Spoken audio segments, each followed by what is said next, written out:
জামাতকে সাইজ করতে যেয়ে নিজে সাইজ হয়ে যায় না আপনারা। শিলং সালাউদ্দিন যতই হেডম দেখা পুরো হেডম পোলাপান জয় বাংলা করে দিচ্ছে। জামাতের প্রত্যাশা মাফিক পদক্ষেপ নিতে বাধ্য হলো বিএনপি সরকার। বিএনপি সরকারকে এখানে একটা ধন্যবাদ দিতে হয় এবং জামাত শিবিরের লোকজন খুশি। আর যুবদল ছাত্র দলে হতাশা, বিএনপি তো হতাশা, কিন্তু বিএনপির চাইতে তাদের অঙ্গ সংগঠন যুবদল এবং ছাত্র দলে হতাশাটা বেশি। চমৎকার দুটি খবর আপনাদের জন্য নিয়ে এসেছি। এরকম দুটি নিউজ পৃথকভাবে এসেছে। এর ভিতরে প্রথম নিউজ সেটি ওইভাবে এখনো ভাইরাল হয়নি, দ্বিতীয়টি ভাইরাল হয়েছে।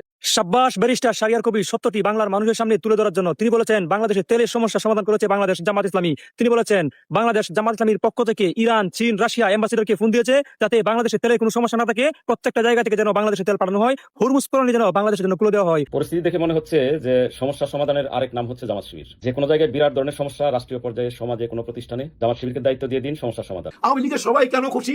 এই জন্যই খুশি যে বিজেপি তো ভাই আওয়ামী লীগেরই দল, আবার আওয়ামী লীগ বিজেপির দল। হ্যাঁ ভাই, ওনাদের বন্ধুত্ব মোদির সঙ্গে শেখ হাসিনার ভালো বন্ধুত্ব না, এটা তো আমরা সবাই জানি। ইতিহাসে এত চমৎকার ইলেকশন আমাদের দেশে হয় না। বিএনপি সরকার, আওয়ামী লীগ সরকার, এরা আসলে এই জ্বালানি খাতে লুটপাট চালিয়েছে গত 25 বছর যাবত। এবং আমরা যেহেতু 5 আগস্ট জুলাইয়ের মধ্য দিয়ে আমরা এই প্রজন্ম গিয়েছি, আমরা সংস্কার অবশ্যই আনবো। আজকে না হোক আগামীকাল না হোক পরশু, এটা অবশ্যই, এটা জাতি, এটা হচ্ছে আমাদের নিয়তি এবং এটা হচ্ছে আমাদের চূড়ান্ত, আমাদের বাংলাদেশের প্রয়োজন, বাংলাদেশের চূড়ান্ত নিয়তি হচ্ছে এই সংস্কার। আসসালামু আলাইকুম। আজকে গুরুত্বপূর্ণ আপডেট সামনে এসেছে, যা অনেকের জন্য চমকে দেওয়ার মতো। বিস্তারিত জানতে ভিডিওটি শেষ পর্যন্ত দেখুন। জামাতের প্রত্যাশা মাফিক পদক্ষেপ নিতে বাধ্য হলো বিএনপি সরকার।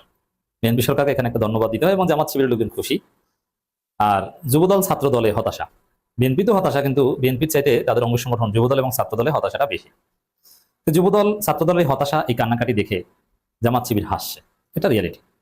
দর্শক, বিভিন্ন জায়গায় বিএনপি ধরা হচ্ছে, ছাত্রদল ধরা হচ্ছে, যুবদল ধরা হচ্ছে।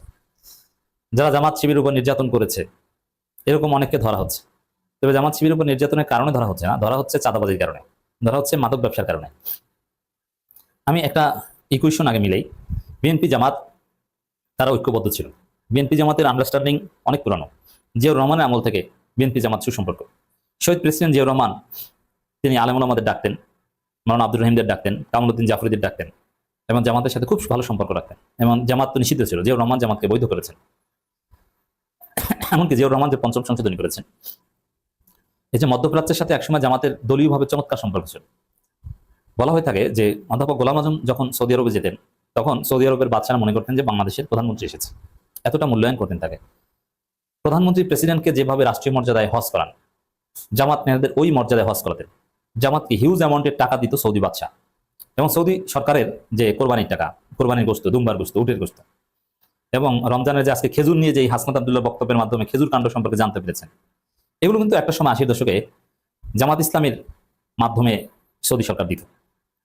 এই যে আপনারা যেটা দেখছেন যে ডিসিরা পায় কোরবানির গোস্ত, ডিসি থেকে ইউএনওরা পায়, তার বন্টন করে, এটি তো এবার দেখলেন খেজুর। কিন্তু একসময় জামাতের জেলা আমিরদের মাধ্যমে এটা ডিস্ট্রিবিউট হতো। জামাতের সাথে সৌদি আরবের এত ভালো সম্পর্ক ছিল কারণ তখনকার, যতদিন পর্যন্ত সোভিয়েত ইউনিয়ন ছিল তখনকার পর্যন্ত সৌদি বাদশারা দিনদার ছিল এবং তারা একামতে দিন, ইসলাম কায়েম হোক বিভিন্ন রাষ্ট্রে, এটা তারা চাইতো এবং তারা রাষ্ট্রে ইসলাম এটা খুব সিরিয়াসলি নিত। তাদের মধ্যে অসাম্প্রদায়িকতা বা এই ধরনের চিন্তা ঢুকে নেয় বা পশ্চিমা দালালি এটা ঢুকে নেয়। তখন সৌদি বাদশারা, এমনকি মধ্যপ্রাচ্যের অন্যান্য বাদশারা ইসলামিক ছিল, তারা চিন্তা করছে যে আমরা কোরআন অনুযায়ী দেশ শাসন করি। বাংলাদেশ, পাকিস্তান, মালয়েশিয়া বা মুসলিম দেশগুলো, ইন্দোনেশিয়া, তারাও এরকম হোক। এখন এই ইসলাম কায়েম করার জন্য মাওলানা মওদুদির যে আন্দোলন, এই আন্দোলনকে প্রকাশ্যে সমর্থন দিত সৌদি বাদশা। মাওলানা মওদুদিকে যে খেতাব দিয়েছে সৌদি আরব, কিং ফয়সাল অ্যাওয়ার্ড দিয়েছে তাকে, এবং মদিনা বিশ্ববিদ্যালয় প্রতিষ্ঠা করেছে মাওলানা মওদুদির ডিজাইন অনুযায়ী। আরো অনেক প্রতিষ্ঠাতা ছিলেন, কিন্তু মাওলানা মওদুদি ওয়ান অফ দি প্রস্তাবক মদিনা বিশ্ববিদ্যালয়। এবং জামাতের লোকজনকে হিউজ অ্যামাউন্টের স্কলারশিপ দিয়ে সৌদি সরকার নিয়ে যেত, মদিনা বিশ্ববিদ্যালয় পড়াতো জামাত শিবির ছেলেদের, কিং ফয়সাল বিশ্ববিদ্যালয় পড়াতো। তখন যারা আহলে হাদিস ছিল তারা সবাই জামাতের ছিল, এই জন্য 80 দশকের আহলে হাদিস সবাই জামাত, খুব ভালো সম্পর্ক ছিল। এবং জামাতের মাধ্যমে হাজার হাজার মসজিদ সৌদি আরব প্রতিষ্ঠা করেছে, বাংলাদেশ, কুয়েত প্রতিষ্ঠা করেছে। এই যে বাংলাদেশে একটা বিশেষ ডিজাইনের মসজিদ আছে, সব কুয়েত করেছে। গ্রামে যান, হাজার হাজার কুয়েতি মসজিদ, এগুলো সব স্থানীয় জামাত নেতাদের মাধ্যমে করিয়েছে। তো এই সম্পর্কটা ছিল। তো জিয়াউর রহমান চিন্তা করলেন যে বাংলাদেশকে যদি উন্নত করতে হয়, বাংলাদেশে যদি গতিশীলতা আনতে হয়, তাহলে মধ্যপ্রাচ্যে আমাদের দেশে শ্রমিক পাঠাতে হবে। এখন মধ্যপ্রাচ্যে তো এইসব, যে দেশে সংবিধানে ধর্মনিরপেক্ষতা আছে সেই দেশের শ্রমিক ওইভাবে নেবে না, কারণ তৎকালীন সৌদি বাদশা বা কিংবা মধ্যপ্রাচ্যের বাচ্চারা এটা খুব অপছন্দ করতেন। ধর্মনিরপেক্ষতাবাদ এটা আমেরিকান মনে করতেন, আমেরিকান দালালি মনে করতেন, আর তারা প্রচন্ড আমেরিকা বিদ্বেষী ছিল তখনকার সময় কথা। তো পরবর্তীতে জিয়াউর রহমান দেখলেন যে না, কিছু একটা করতে হবে। জামাতের সাথে আলাপ করলেন যে জামাত আপনার তো ইসলামিক, আপনারা সৌদি আরবের সাথে ভালো সম্পর্ক রাখেন, একটা লাইন গেট করে দেন। জামাত লাইন গেট করে দিল, জামাতকে সুযোগ দিয়েছে এর বিনিময়ে, এবং জামাতের বুদ্ধিতে জিয়াউর রহমান সংবিধান আল্লাহর উপর কোনো আস্থা বা বিশ্বাস ঢুকিয়েছে। মানে এমন একটা ভাব করেছে যে বাংলাদেশের এই জিয়াউর রহমান কি ইসলামিক নেতা ছিল না, সংবিধানের উপর কোনো আস্থা বা বিশ্বাস এটা ঢুকিয়েছে সৌদি আরবকে দেখানোর জন্য যে বাংলাদেশে ইসলাম আছে, অতএব বাংলাদেশে শ্রমিক নেন, বাংলাদেশকে টাকা দেন, দান খয়রাত করেন, এবং এই লাইন করে দিয়েছে জামাত। এই কথাগুলো বললাম এই কারণে যে জিয়াউর রহমানের সাথে জামাতের আদর্শিক সম্পর্ক ছিল একদম বিগিনিং থেকে, যেটা অনেকেই জানেন না। জিয়াউর রহমান এইভাবে জামাতের হেল্প নিয়ে মধ্যপ্রাচ্যের অনেক রাষ্ট্রের স্বীকৃতি এনেছে এবং বাংলাদেশের শ্রমিক পাঠানোর একটা রাস্তা করেছে, যার মধ্য দিয়ে বাংলাদেশের গতি প্রকৃতি পাল্টে গিয়েছে। তো বিএনপির সাথে জামাতের সম্পর্ক আদর্শিক সম্পর্ক, এটা কোনো নির্বাচনী সম্পর্ক না। খালেদা জিয়া গোলাম আজমকে, তারেক রহমান খালেদা জিয়া গোলাম আজমকে দেখে স্যার বলে দাঁড়িয়ে যেতেন, একদম দাঁড়িয়ে যেতেন। খালেদা জিয়া দাঁড়িয়ে যেতেন, আই রিপিট, এতটা সম্মানিত ছিল গোলাম আজম। মানে বিএনপি জামাত সম্পর্ক ছিল অত্যন্ত মজবুত, চমৎকার। এর প্রভাব তো আছে। বিএনপি জামাত এখন একে অপরের প্রতিপক্ষ নির্বাচন করলেও বিএনপি জামাতের মধ্যে সম্পর্ক ভালো ছিল, মারামারি ধাক্কাধাক্কি কাটাকাটি বাজার মতো অবস্থা না। ছাত্রদল শিবির এটা পুরনো মারামারি বাজতো, কিন্তু জামাত বিএনপির মধ্যে একটা চমৎকার সম্পর্ক, এটা আদর্শিক ঐতিহাসিক জিয়াউর রহমানের আমল থেকে। কিন্তু এবারকে নির্বাচন এবং নির্বাচনের পরে আমরা দেখলাম বিএনপির কিছু সন্ত্রাসী জামাত শিবির উপর হামলা করেছে, তাদের বাড়িঘরে হামলা করেছে, জামাত শিবির অনেকে হত্যা করেছে। আমি খুঁজলাম যে এটা কারা, এটা তো করার কথা না। জামাত শিবিরের সাথে প্রতিযোগিতা থাকলেও বিএনপির সাথে জামাতের সম্পর্ক চমৎকার, ঐতিহাসিক। সিনিয়র কোনো প্রবীণ নেতার সাথে জামাতের কখনো কোনো ঝামেলা হয়নি। একে অপরের বিরুদ্ধে নির্বাচন করেছে, কিন্তু সিনিয়র নেতারা যখন দেখা সাক্ষাৎ হতো তখন একে অপরকে জড়িয়ে ধরতো, বলছে যে ভাই আমরা তো আমরাই, আমরা আপনারা, কোনো পার্থক্য নাই তো, নির্বাচন করতে হচ্ছে, করছি একে অপরের বিরুদ্ধে, কিন্তু আসলে তো আমরা। যার ফলে এই সম্পর্কের কারণে আপনারা দেখেছেন নির্বাচনের পর জামাতের পরাজিত প্রার্থীর বাসায় বিএনপির এমপি যাচ্ছে, বিএনপির বিজয়ী এমপির বাসায় জামাতের এমপি যাচ্ছে, কোনো মনোমালিন্য নাই। কিন্তু বিএনপির কিছু লোক জামাত শিবিরের উপর হামলা করেছে। তারা কারা? তারা বেশিরভাগই মাদক ব্যবসায়ী এবং চাঁদাবাজ। আমি গবেষণা করে বলছি, যারা জামাত শিবিরের উপর হামলা করেছে এরা মাদক ব্যবসায়ী এবং চাঁদাবাজ। ওই মাদক ব্যবসায়ী এবং চাঁদাবাজদের এখন ধরছে বিএনপি সরকার, এই কারণে জামাত খুশি। আর যেহেতু ছাত্রদল যুবদলের লোকজন বেশি ধরা খাচ্ছে, স্বরাষ্ট্রমন্ত্রী সালাউদ্দিন আহমেদের বক্তব্য, আইন শৃঙ্খলা পরিস্থিতি নিয়ন্ত্রণে কঠোর অবস্থানে সরকার। এই কঠোর অবস্থানের মধ্যে সবচেয়ে বড় বিষয়, স্বরাষ্ট্রমন্ত্রী অলরেডি নির্দেশনা দিয়ে দিয়েছেন, সারা দেশে চাঁদাবাজ বিএনপি হোক, যুবদল হোক, ছাত্রদল হোক, আর মাদক ব্যবসায়ী চাঁদাবাজ যুবদল আর ছাত্রদল হোক, তাকে ধরো। যার ফলে আপনারা দেখবেন যে সামনে বিএনপির প্রচুর নেতাকর্মী, ছাত্রদল যুবদলের প্রচুর নেতাকর্মী চাঁদাবাজির মামলায়, মাদকের মামলায় ধরা খাচ্ছে। এই নির্দেশনা সালাউদ্দিন আহমেদ দিয়ে দিয়েছে। আর যারা চাঁদাবাজ এবং মাদক ব্যবসায়ী ধরা খাচ্ছে এরাই জামাত শিবিরের সাথে বেয়াদবি করেছে। জামাত এখন খুশিতে খুশি, আর ছাত্রদল যুবদল অনেকে আশঙ্কা করছে যে তাদেরকে জেলে যেতে হবে, তাদের রাজনৈতিক ক্যারিয়ার এখানে শেষ হয়ে যাবে, তারা হতাশ। আমার এখনো মনে আছে, আজ থেকে 13-14 বছর আগের ঘটনা, খুব সম্ভব 2013, 5ই মে বিকেলবেলা, বিকেল মানে সন্ধ্যার দিকে, আমি তখন পল্টনে আমার অফিস, এই যে প্রীতম হোটেলটা আছে না, এই হোটেলটার পাশেই আমার অফিস। তা আমার পিয়ন এসে বলতেছে, স্যার অফিস বন্ধ করে দেন। আমি কেন, কি হয়েছে? বাইতুল মোকাররমে বিরাট গন্ডগোল হয়েছে। কি গন্ডগোল? যে ওইখানে কোরআন শরীফ জ্বালায় দিছে মোল্লারা। কয় কি? হ্যাঁ, মোল্লারা না কোরআন শরীফ জ্বালায় দিছে, ওইখানে সমস্ত দোকানে কোরআন শরীফ ছিল যে সব বাইক কইরা আগুন দিয়া জ্বালায় দিছে, এরকম নাকি ঘটনা ঘটছে। তা আমার বিশ্বাস হইতেছিল না, কারণ কি জানেন, হেফাজত ঢাকায় আসছে, হেফাজত চারিদিকে চলে আসছে, ঢাকায় আসতেছে। সেদিন খুব সম্ভব 4 তারিখ ছিল, মনে হয় 4 তারিখ। কেন আসতেছে? এর পিছনে কারণ এই শাহবাগ থেকে আমাদের আল্লাহ রসুলকে নিয়ে, নবীজিকে নিয়ে কটূক্তি করছিল, সেই কটূক্তির প্রতিবাদে এরা ঢাকাতে জমা হয়েছে, এই ঢাকার মানে এই শাপলা চত্বরে। এখন দেখেন, এই মোল্লাদেরকে পচাইবার জন্য এই কোরআন শরীফের নাটকটা আনা হয়েছিল। সেই সময় আমি যাই নাই কথাটা বলতেছি, আমার এক পরিচিত সাংবাদিক ছিল তৎকালীন, ওনাকে আমি ফোন দিছিলাম, উনি বলছিল, এবং এগুলা পত্র পত্রিকায় পরে আসছিল কিন্তু, এবং মানুষের কানে কানে ছড়াইয়া গেছিল। কি ঘটনা? বাইতুল মোকাররমের একটি দোকান থেকে একসাথে 110টা পাঞ্জাবি বিক্রি হয়েছে, এটা একজনের চোখে পড়ছে। এভাবে পুরো দোকান, যতগুলো দোকান আছিল বাইতুল মোকাররমে, সবগুলা দোকানের পাঞ্জাবি 2 ঘন্টার মধ্যে বিক্রি হয়ে গেছে। ব্যাপারটা বুঝছেন?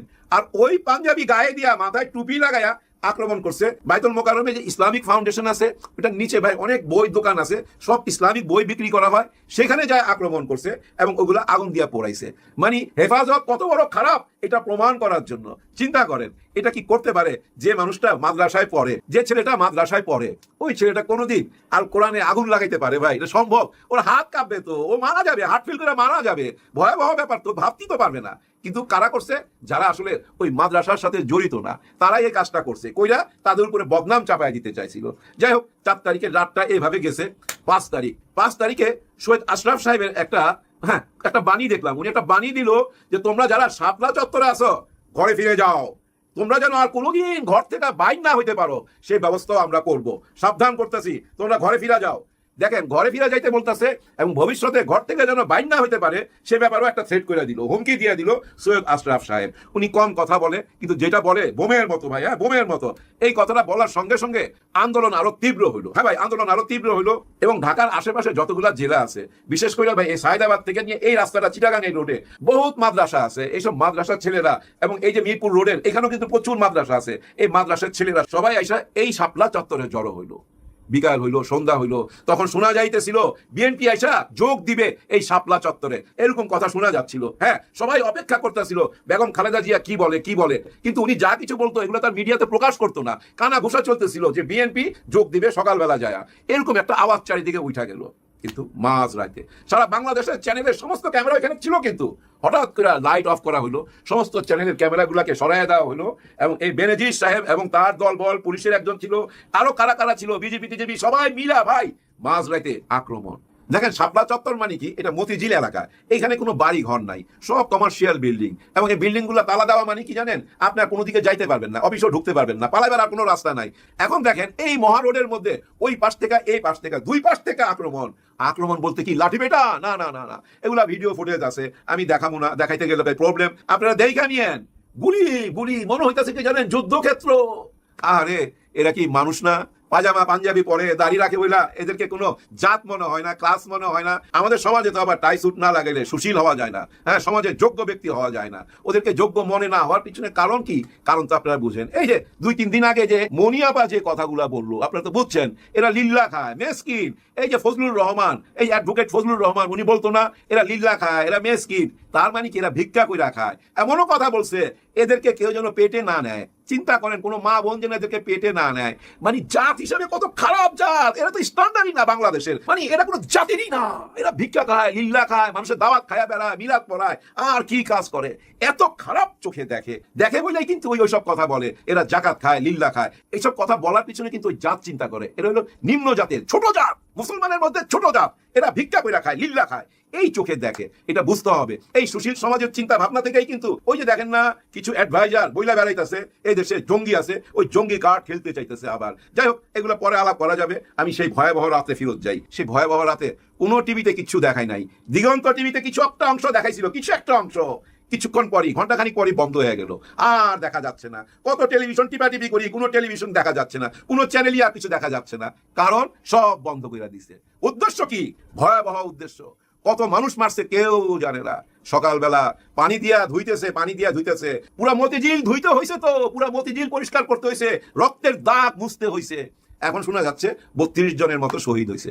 আচ্ছা, 32 জন শাহাদাত বরণ করছে, মাইনা নিলাম, এতে আমি খুশি। বিচার তো শুরু হয়েছে, এইটাই তো শিকার যাচ্ছিল না। শেখ হাসিনা এই সংসদের দ্বারা কি বলতেছিল, যে ওরা গায়ের মধ্যে রক্ত মাইকা হোলি খেলা খেলছে, এখানে রক্ত মাইকা শুয়ে থাকে, পুলিশ গেলেই উঠা দৌড় দেয়। এই সংসদে বলছে, এই সংসদে যারাই আসছে তারাই মিথ্যা কথা বলছে।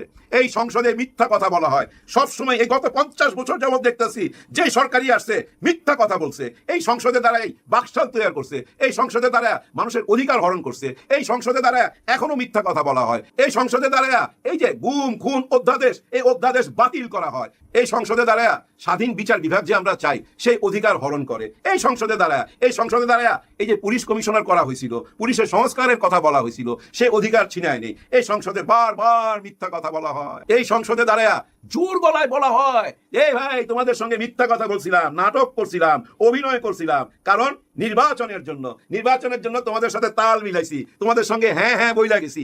এই সংসদে দাঁড়ায় বলা হয়। তারপরে যে শাপলা ট্র্যাজেডি বিচার এই সরকার করতে যাচ্ছে, এই জন্য সরকারকে ধন্যবাদ জানাইতে চাই। হ্যাঁ ভাই, ভয় ছিলাম এই বিচার আচারগুলো হবে কিনা, নিশ্চয়ই হবে। আরো অনেকের নাম সামনে আসবে। এমন কথাও শোনা গেছে অর্থলগ্নি করছে অনেকেই এই শাপলা হত্যাকাণ্ড চালাইবার জন্য। অর্থলগ্নি করছে। অর্থলগ্নি কারা করে? ধনীরা করে, তাই না? তারা কারা? তাদের নামও সামনে আনা উচিত। হ্যাঁ ভাই, তাদের নামও সামনে আনা উচিত। মাননীয় স্বরাষ্ট্রমন্ত্রী, চারিদিকে আপনাকে নিয়ে সমালোচনা অনেক বেশি, তারপরও ভালো লাগছে আজকে আপনি একজন সাংবাদিককে বলছেন আমি কি বলেছি, আমি যেটা বলছি সেটাই। কি ব্যাপার বুঝছেন? সাংবাদিক জিজ্ঞাসা করছিল আপনার দলের অনেকে বলে জঙ্গি আছে, কিন্তু আপনি তো বলছেন কোনো জঙ্গি নাই। উনি কি বলতেছে যে আমি স্বরাষ্ট্রমন্ত্রী কিনা, বলেন আমি কে? বলে আপনি স্বরাষ্ট্রমন্ত্রী, তাহলে আমি যেটা বলছি সেটাই। এটা আমার কাছে ভালো লাগছে। ঠিক তেমনি ভাবে বাকিগুলো মাইনা নেন। ওই সংসদে দাঁড়ায় যে কথাগুলো বলছেন এগুলো আপনার মনের কথা না, এটা মানুষের বইলা দেন এবং জুলাই সবকিছু মাইনা নেন। জুলাই সবকিছু মাইনা নিলে সবাই, এই বাংলাদেশের সবাই আপনাদেরকে সহযোগিতা করবে, সবাই একটা জায়গায় আসতে পারবেন। সবাই একটা জায়গায় না আসলে কিভাবে লড়বেন? দেখেন কি বলতেছে কি, এয়ারপোর্ট রেডি করো। সিলেট শাহজালাল এয়ারপোর্টকে পয় পরিষ্কার করতে বলছে, ঝান্ডা উড়াইতে বলছে, কারণ শেখ হাসিনাকে পাঠাইতেছে।